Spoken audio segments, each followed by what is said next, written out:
سورۃ الحاقہ کا بنیادی پیغام یہ ہے کہ قیامت ایک یقینی حقیقت ہے. سابقہ قوموں کی تباہی اس حقیقت کی عملی مثال ہے. قرآن اللہ کا کلام ہے، نہ کہ شاعر یا کاہن کی بات. قیامت کے دن انسان کا نامہ اعمال اس کی ابدی کامیابی یا ناکامی کا فیصلہ کرے گا. ڈاکٹر سار کے مطابق یہ صورت ایمان آخرت کی بنیادوں کو ہلا دینے والی صورت ہے.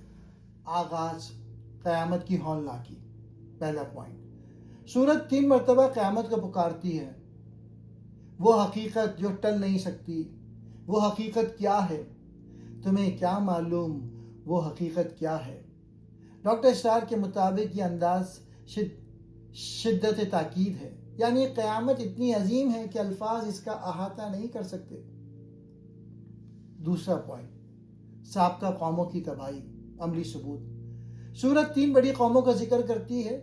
قوم عاد شدید آندھی سے تباہ، قوم ثمود ایک ہی چیخ سے ہلاک، قوم نوح طوفان میں غرق. ڈاکٹر سار کہتے ہیں یہ واقعات قیامت کے امکان نہیں بلکہ اس کے وقوع کا ثبوت ہے. جس خدا نے ان قوموں کو مٹا دیا وہ پوری دنیا کو بھی ایک لمحے میں ختم کر سکتا ہے. نوح علیہ السلام کا واقعہ، اجتماعی عذاب کا قانون. یہ صورت نوح کے طوفان کو بطور عبرت پیش کرتی ہے. اللہ نے مومنوں کو بچایا، ظالموں کو غرق کر دیا. اس واقعے کو یادگار بنا دیا تاکہ آنے والی نسلیں سبق سیکھیں.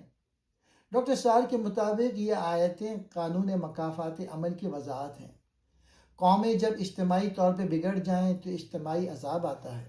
چوتھا پوائنٹ، قرآن کی صداقت. شاعر یا کاہن نہیں. مشرکین کے اعتراضات، یہ شاعر کی بات ہے، یہ کاہن کا کلام ہے، یہ نبی صلی اللہ علیہ وآلہ وسلم نے خود گھڑ لیا ہے. اللہ تعالیٰ اعلان کرتا ہے یہ اللہ کا نازل کردہ کلام ہے.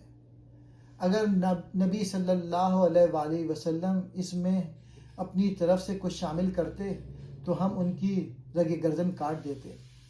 ڈاکٹر سرار کے مطابق یہ آیتیں نبوت کی صداقت کا سب سے بڑا ثبوت ہیں. کوئی جھوٹا مدعی نبوت ایسی آیت کبھی پیش نہیں کر سکتا. پانچواں پوائنٹ، نامہ اعمال، انسان کی اصل حقیقت. قیامت کے دن 2 طرح کے لوگ سامنے آئیں گے جس کا نامہ اعمال دائیں ہاتھ میں دیا جائے گا. وہ خوشی سے کہے گا لو جی میرا ریکارڈ پڑھو. وہ جنت کی نعمتوں میں ہوگا، اس کی زندگی کامیاب قرار پائے گی. جس کا نامہ اعمال بائیں ہاتھ میں لیا جائے گا وہ کہے گا کاش مجھے میرا ریکارڈ نہ ملتا. وہ موت کی آرزو کرے گا، اسے جہنم میں دھکیل دیا جائے گا. ڈاکٹر اسٹار کے مطابق یہ حصہ انسان کی اصل کامیابی اور ناکامی کا معیار واضح کرتا ہے. دنیا کی کامیابی کچھ نہیں، اصل کامیابی آخرت کی کامیابی ہے. جہنم کی ہولناک سزا. سورت جہنم کی سزا کو انتہائی سخت الفاظ میں بیان کرتی ہے. گردن میں لوہے کی زنجیر، کھولتا ہوا پانی، جہنم کی آگ، کوئی دوست نہیں، کوئی سفارش نہیں. ڈاکٹر سار کہتے ہیں کہ یہ منظر انسان کو جھنجھوڑنے کے لیے ہے تاکہ وہ غفلت سے نکل آئے. سورت کا آخری اعلان. آخر میں اللہ تعالیٰ فرماتا ہے یہ قرآن یقینی حق ہے، جو چاہے سیدھا راستہ اختیار کرے، جو انکار کرے گا وہ ہلاکت میں پڑے گا.